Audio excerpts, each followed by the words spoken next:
Jail के ताले टूटेंगे, रोशन sir छूटेंगे। ये नारे रोशन सर के समर्थक छात्र पटना के सड़कों पर लगा रहे हैं। रोशन सर की गिरफ्तारी के बाद पटना में छात्रों का जन सैलाब उमड़ पड़ा है। बताते चले कि 2 जून को जो घटना हुई, उस घटना में खान ग्लोबल रिसर्च जो खान सर का कोचिंग सेंटर है, उस पर हमला होता है। हमले में खान सर के गार्ड की बुरी तरह से पिटाई होती है। शुरुआत में खान सर का मानना है या उनका कहना है कि 10-15 राउंड गोलियां चलवाई गई हैं और गार्ड को बुरी तरह से पीटा गया है। बाद में सीसीटीवी फुटेज आने के बाद पता चलता है कि गोलियां नहीं चली हैं और खान सर भी गोलियों वाली बात से बचते हुए नजर आ रहे हैं। हालांकि पुलिस तफ्तीश में जो खान सर के बॉडीगार्ड्स हैं वही गोली चलाते हुए नजर आए हैं। पुलिस तफ्तीश करती है, खान सर के गार्ड्स को पकड़ती है और गार्ड्स का कबूलनामा आता है कि उन्होंने गोलियां चलाई और खान सर के कहने पर चलाई। बाद में ऐसा कहा गया कि आत्मरक्षा में या फिर यूं कहें कि रिटेलिएशन में गोलियां चलाई गईं। खान सर आरोप लगाते हैं कि ये जो हमले हुए हैं वो रोशन आनंद ने करवाए हैं। रोशन आनंद वही टीचर हैं जो खान सर की तरह ही ज्ञान बिंदु नाम के कोचिंग चलाते हैं। इस कोचिंग में सिपाही तथा दरोगा भर्ती की तैयारी करवाई जाती है। पुलिस रोशन आनंद को गिरफ्तार करती है और गिरफ्तार करके उनको जेल ले जाती है। रोशन आनंद अपनी सफाई में खुद को बेगुनाह बताते हैं और कहते हैं कि उन्होंने ऐसा कुछ नहीं किया है। उन पर जो आरोप लगाए गए हैं वो बिल्कुल ही निराधार हैं। वो कहते हैं कि मैं किडनी का मरीज हूँ, मैं बहुत परेशान हूँ, पिछले कुछ सालों से मैं किडनी का इलाज करवा रहा हूँ और मेरे साथ जो किया जा रहा है वो अमानवीय कृत्य है। अब ऐसे में सवाल उठता है कि खान और रोशन आनंद में कौन सही है। कोचिंग सेंटर जहां पर छात्र अपने भविष्य को लेकर वहां एडमिशन लेते हैं, पढ़ने जाते हैं, अभी वो युद्ध का मैदान बना हुआ है और ये जो शिक्षक हैं वो ऐसा लग रहा है जैसे कोई गैंग चलाते हों, गैंगस्टर की तरह दिख रहे हैं। अब दोनों में कौन सही है, ये बात तो पूरा मामला जब तक क्लियर नहीं होता तब तक कहना मुश्किल है।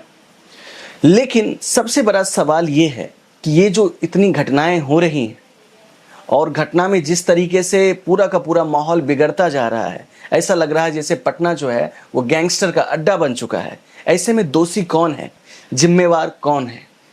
जिन बच्चों को माँ बाप भविष्य बनाने के लिए पटना भेजते हैं और इन शिक्षकों के भरोसे भेजते हैं, उन्हीं शिक्षकों में अगर प्रतिस्पर्धात्मक तरीके से इस तरह का रवैया देखने को मिले जो हिंसा में तब्दील हो जाए, तो छात्रों का भविष्य क्या होगा? अब हम बात करते हैं खान सर की। खान सर कोरोना के समय बहुत हिट हुए। अपनी गरीबी, सादगी और बरबोलेपन की वजह से जनता ने उन्हें पसंद किया।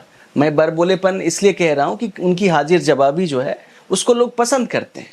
लेकिन कई लोगों का मानना है कि क्या खान सर को जो इतनी स्टारडम मिली है, वो स्टारडम खान सर के सर पर तो नहीं चढ़ गया है।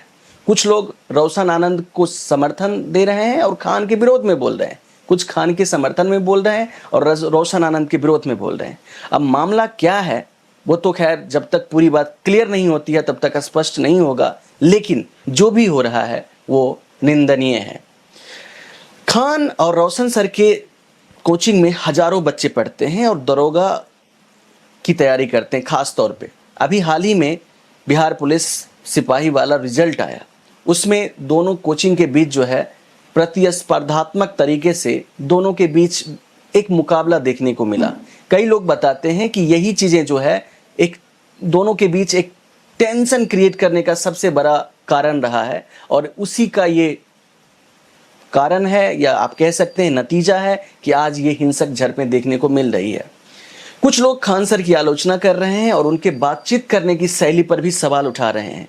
कई सारे ऐसे वीडियो वायरल हो रहे हैं जिसमें खान सर थोड़ा अमर्यादित तरीके से बातचीत करते हुए दिख रहे हैं, जिसमें कुछ ऐसे शब्द का प्रयोग कर रहे हैं जो एक शिक्षक के मुंह से शोभा नहीं देता, जैसे कि साले, मुझे ऐसा बोलेंगे, वैसा बोलेंगे, मतलब इस तरह के कैजुअल वर्ड्स यूज किए जा रहे हैं जिसकी आलोचना लोग कर रहे हैं कि इस तरह की चीज़ें नहीं होनी चाहिए। लोग कह रहे हैं कि खान के अंदर घमंड आ गया है।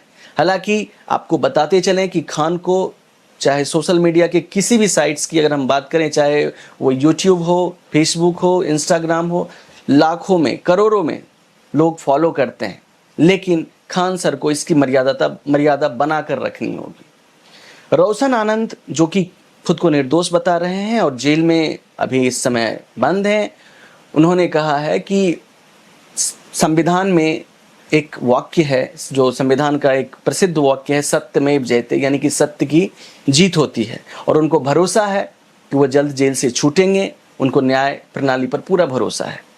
खान सर की तरफ से भी एक बयान आया है जिसमें वो कह रहे हैं कि अगर हम पे FIR दर्ज हुई है, और बताते चलें कि खान सर पर आर्म्स एक्ट के तहत FIR दर्ज हुई है, साथ ही खान सर को हिंसा भड़काने के लिए भी आरोपी बनाया गया है। खान सर का कहना है कि ऐसा जो भी FIR हुआ है, इसके लिए मैं पुलिस को पूरी तरह से कोऑपरेट करूंगा। लेकिन सबसे अहम सवाल, जो हजारों लाखों छात्र इन लोगों को अपना आदर्श मानते हैं, इनके बताए हुए राह पर चलते हैं, उनकी मानसिक स्थिति क्या होगी, भविष्य में उनका माइंडसेट क्या होगा।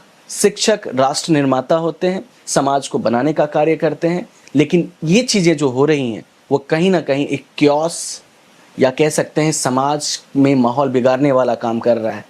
मैं किसी की भी बात नहीं करूंगा कि कौन सही कौन गलत है, क्योंकि ये बात मैं आप पे छोड़ता हूं कि आप लोग क्या सोचते हैं। अभी तो मामला अंडर ट्रायल है, जब तस्वीर पूरी तरह से सामने आएगी तो सही और गलत का फैसला हो जाएगा। फिलहाल आप लोग क्या सोचते हैं, खान सर और रोशन आनंद में कौन सही है कौन गलत है, और ये घटना जो हुई है, इस तरह की जो घटना हो रही है, वो कहाँ तक सही है। आपके भरोसे मैं इस वीडियो को खत्म करता हूं, इस उम्मीद के साथ कि आप कमेंट करेंगे, बताएंगे। साथ ही दोस्तों, आप लोगों से अपील करता हूं कि अपडेटेड रहने के लिए आप HNN दस्तक को सब्सक्राइब जरूर करें, इस वीडियो को ज़्यादा से ज़्यादा शेयर करें। बस आज के लिए इतना ही, धन्यवाद।